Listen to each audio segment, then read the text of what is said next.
Hello everyone, my name is Kayleigh and welcome back to my channel. And my notebook just fell over. Stay. Just stay, please.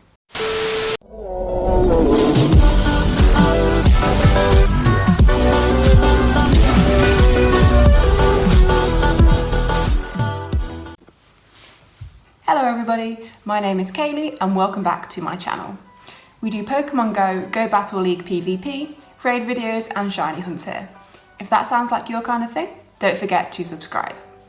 Okay, so today we are doing a team showcase for the Open Great League. On the lead, we have the electric bug boy himself, Galvantula. This is the first time I've actually used a Galvantula, so shout out to my good friend Mohammed for sending me one via trade. I'm very, very thankful.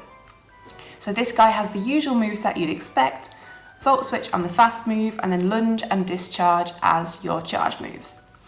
Now Galvantula lead is obviously fantastic against Dark types, Psychic types, Water types, Flyers because of the Electric and Bug type moves he has. But he's also really useful against Pokemon that he just outpaces.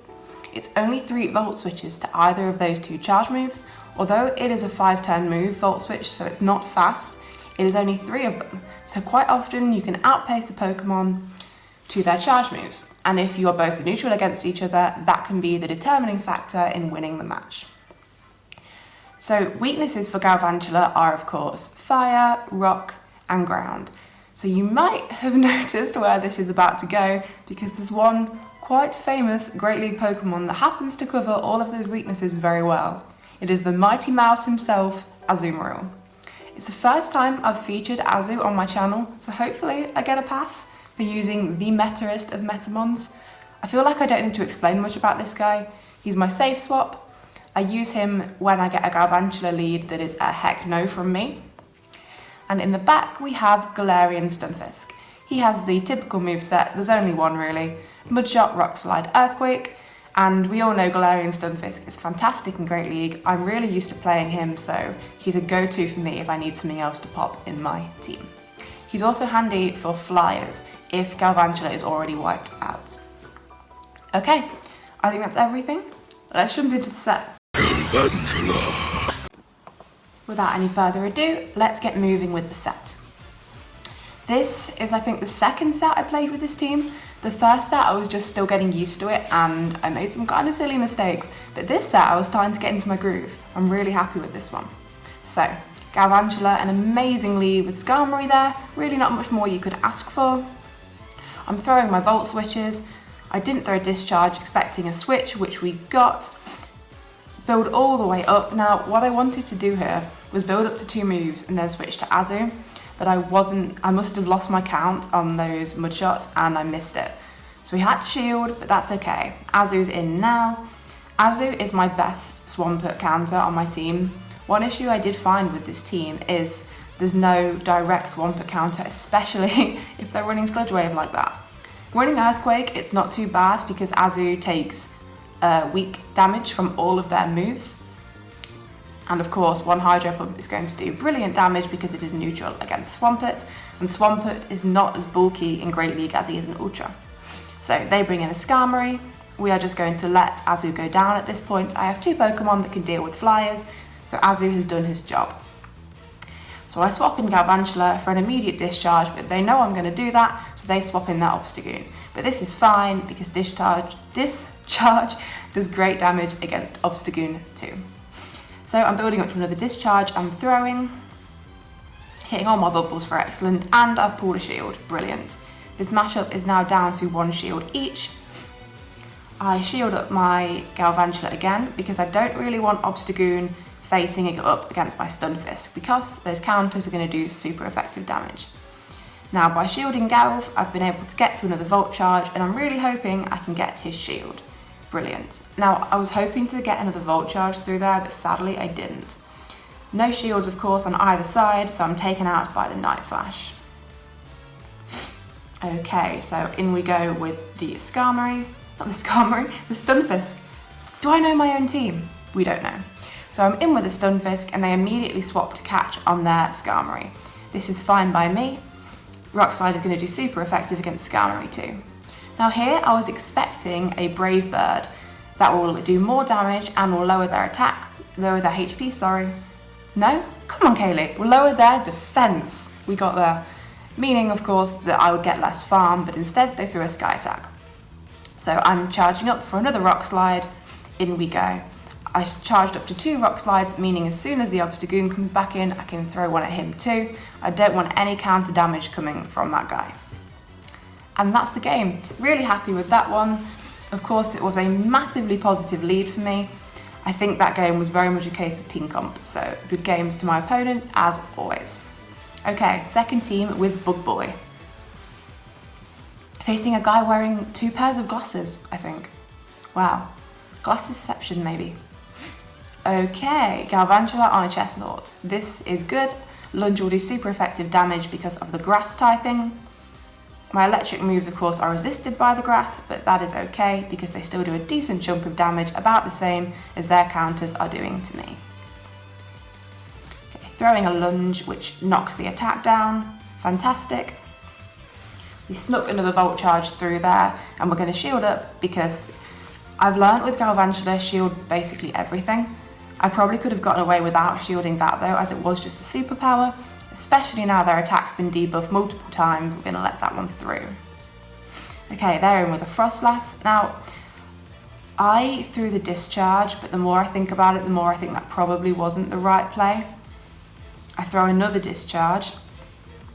I think what I should have done here is swapped straight into Galarian Stunfisk. That way they are locked in, and Galarian Stunfisk, of course, can do his rock damage, which is super effective.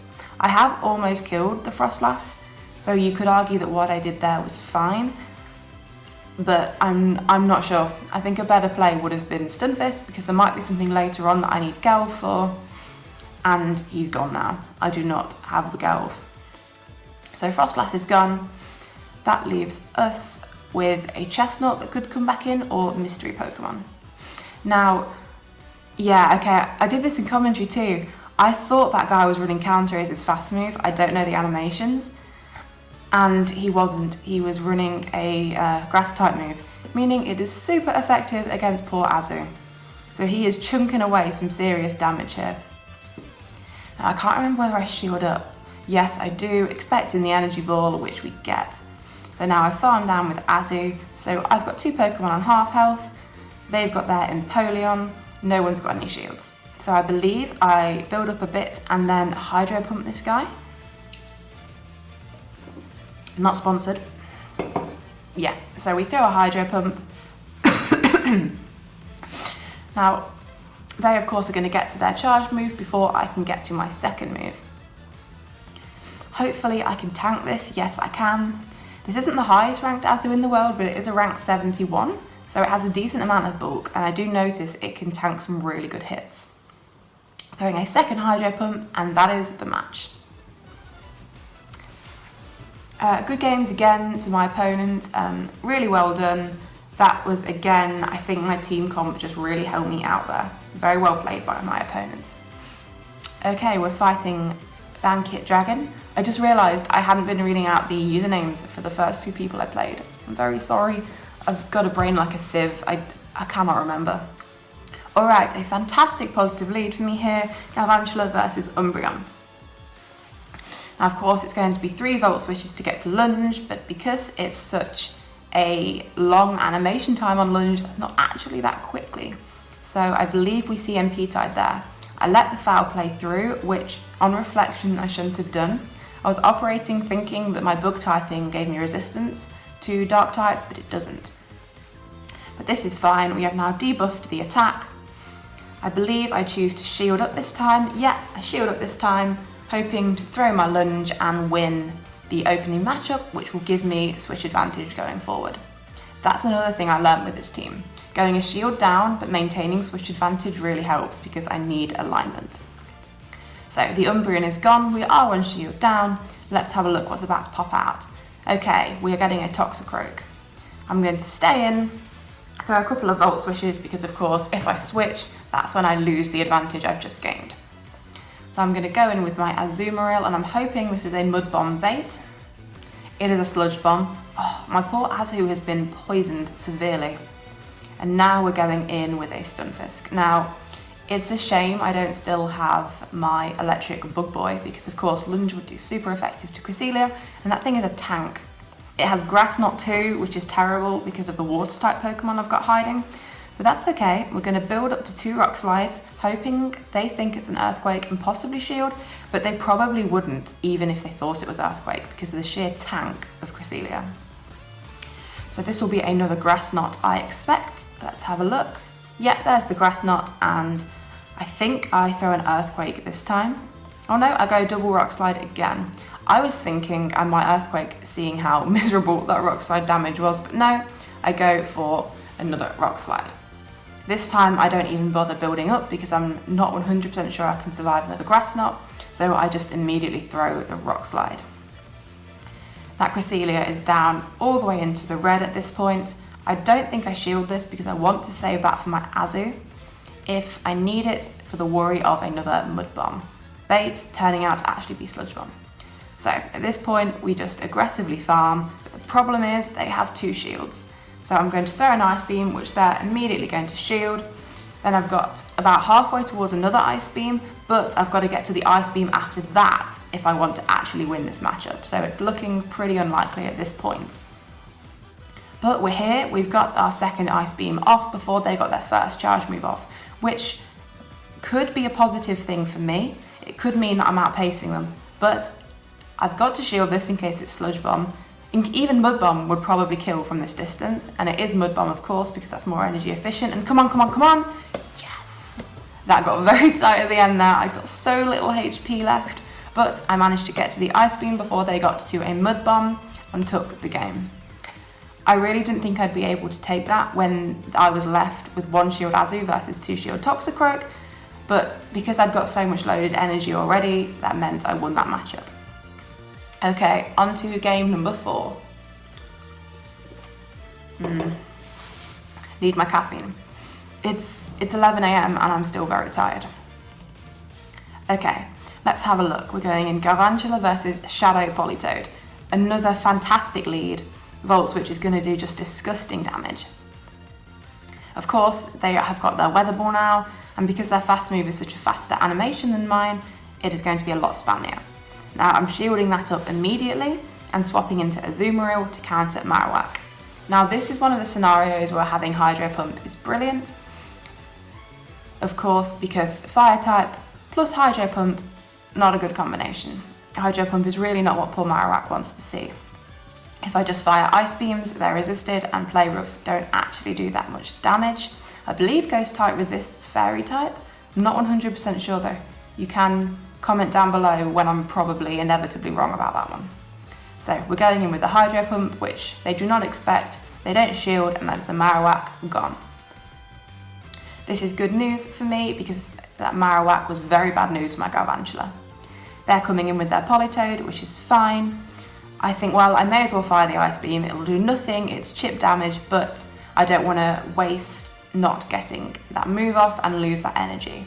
I presume they're not going to farm down, yeah, because it would just take too long. You can't farm an Azu really with Politoed, meaning they have to throw. I imagine they've double farmed, so I go in immediately, tap the move on my Galvantula, and we're throwing. I presume this will pull a shield from them, but that's okay. Snuck another Volt Switch through, which I'm really happy with. I'm immediately shielding up their Weather Ball. Oh, it was an Earthquake! Great shield call from me there. Not that I had any idea, of course. I couldn't possibly know that. I was just shielding anyway because it's Galv and I shield at pretty much everything. So we're throwing a Discharge at Toxicroak, which does fantastic damage. Discharge is brilliant, and Lunge too actually for neutral damage. That's a really good thing about Galv. He's got great neutral matchups. So the Toxicroak is gone, which is good because my poor Stunfisk definitely does not want to see those counters. Now this is not a good matchup in terms of typing, but I've got so much HP and Stunfisk is very tanky. So I can tank a Weather Ball, and now I'm going for Earthquake. I don't think Rock Slide would have done it, and I didn't want to risk dumping that energy and not having enough for the second Rock Slide. Earthquake is going to KO, it's not resisted, and that's a Shadow Pokemon. Okay, and that is the 4th win of the set. At this point, I was getting very excited. I was thinking, yes, it's my 5-0. Spoilers, no it's not. We're about to see the one loss of this set. I don't think it was necessarily a big mistake from me. Could well have been though, you know me, but let's have a look. So we're playing Pink Gamer with the fabulous Eevee hat, Galvantula into a Frostlass. Now what I should do is immediately swap into Stunfisk because this is not a one lead for me. However, I'm not doing that, I am Galving for all I'm worth. They're shielding up, which is fine. They're throwing their attack and I'm shielding that too. Although that being said, I said this wasn't a one match, but I seem to have won CMP. And in that case, I suppose it is because we both double shield and then I throw my charge move before they throw theirs. So I suppose it is a win, but only in the 2 shield scenario, which I don't mind too much because I have 2 really tanky Pokemon in the back. They don't necessarily need shields, unless of course poor Azu gets sludge bombed again. So this is fine, we're going for exactly what I thought we were going to do, and they swap there and I swap in. Oh yeah, I said it wasn't a big mistake. Oh yes it was. What I meant to do, or what I should have done there, was thrown the lunge and then swapped into Stunfisk because Earthquake damage is brilliant against Venusaur and their moves aren't going to hit me the same way they're going to hit Azu. But I didn't, I swapped into Azu instead of Stunfisk and I didn't even throw the lunge. So now my Azu is dead, which is not ideal, and they've won back switch advantage. So I'm coming in with Galv to take out that Venusaur, and let's have a look what's in the back. Oh no. Yeah, this is when I really needed literally any Pokemon other than Stunfisk. Azu would have been brilliant, obviously, because counters and power up punches are resisted. Oh man. So I'm thinking, right, let's Earthquake throw. Let's go, let's do this. Praying it does enough damage. How much damage does it do? Enough. But not enough for Frostlass, of course, because Frostlass comes back in with a move ready and that's game over. So what I needed to do there really was swap in Stunfisk at the very beginning. That way he would have had a positive mashup with Frostlass. They would have probably came in with Lucario, but then I could have came in with Azu, had a ton of energy, got rid of Lucario, and probably had at least 1 Ice Beam, if not 2, to fire at that Venusaur. Of course, as well, I'd have Galvantula for Venusaur with the lunge, which is super effective. So I think the swap there could have helped me. Alternatively, if I just not messed up and had have done what I'd meant to do, which was swap in Stunfisk, not Azu, then I think we would have also had a better chance at that match. But you live and you learn. So that is the team, and I hope you enjoyed watching my set. I hope you all enjoyed that set. Thank you very much for watching. If you enjoyed what you saw today, don't forget to give me a like, comment on what you thought on the team, and subscribe too if that takes your fancy. We do lots of Pokemon Go stuff here, so if that's your thing, you might want to subscribe so you don't miss anything in the future. Now, as you guys know, I am part of the PvP Fight Club team, and I just wanted to announce that our Ultra League tournament is going to be up and running very soon. Registrations are on the 18th at 6 PM UK time. This video may have already gone up by then, so if so, head straight over to the Fight Club page, have a look in announcements, and the registration details will be all up there. It will tell you exactly how to enter, what details you need to put down. It will take you right through it step by step. It is Ultra League Premier, by the way, so if this video has gone up earlier than 6 PM UK time, which is Greenwich Mean Time GMT, then you can start thinking about what team you want to run. Try and think of some good counters for the common meta picks. There is only 1 XL Pokemon allowed, so do bear that in mind please when drafting your team. Okay, I think that's just about everything. Fight Club!